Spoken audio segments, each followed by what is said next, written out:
नमस्ते दोस्तों, एक लंबा समय बीत गया है और ये डीजल इंजन जैसे आप देख रहे हैं ईएमडी इलेक्ट्रोमोटिव जो डीजल इंजन है ये अमेरिका का बना हुआ था और इसके पहले एक और लोको आया था, वो था एल्को, अमेरिकन लोकोमोटिव कंपनी के, जो आजकल दिख ही नहीं रहे, इसलिए वो तो है नहीं।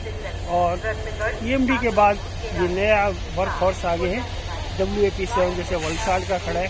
तो दोस्तों ये जो इतना लंबा जो सफ़र चला है रेलवे का बहुत ही खूबसूरत रहा।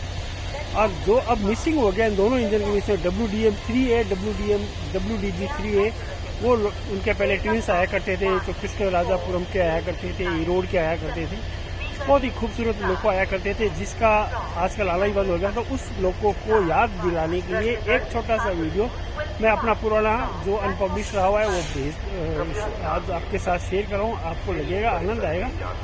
ये जो ट्विन एल्को आया करते थे, हजूर साहब नांदेड़ में आया करते थे, अक्सर KGM के आया करते थे या ईरोड के आया करते थे, तो मदुरई में भी आया करते थे। ये सारे जो इंजन थे, उन इंजनों को जो मिस हो गए उसको मैं आपको एक बार पुनः आपको दिखाने वाला हूँ। तो आशा करता हूँ आपको पसंद आएगा, तो बने रहिए और एक पुरानी क्लिप देखिए जब इलेक्ट्रिफिकेशन नहीं हुआ था और जिसमें एल्को अमेरिकन लोकोमोटिव कंपनी का वर्चस्व हुआ करता था। ना तो EMD है ज़्यादा और ना ही ये तो है ही नहीं WAP7 वाला लोको था ही नहीं। तो देखिए और आनंद लीजिए मेरे साथ आप भी। Thank you.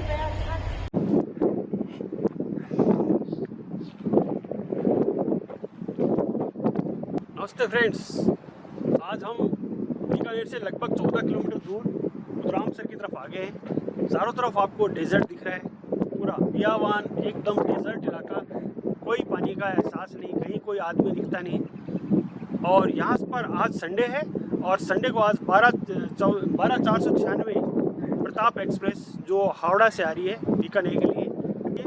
और ये जो कर्व दिखाई दे रहा है आपको, बहुत ब्यूटीफुल कर्व है जो केवल यहाँ पे पाया जाता है। और इसके दोनों तरफ जो एम्बियंस है, बहुत सुंदर डेजर्ट सैंड ड्यून्स है और एकदम डेजर्ट सूखा इलाका है। और उसमें से निकलती हुई ट्रेन अपने आप में एक अद्भुत दृश्य पैदा करती है। और इसके हॉकिंग साउंड और बाकी ब्यूटीफुल पूरा इसके लोकेशन एम्बियंस आप देखते हैं।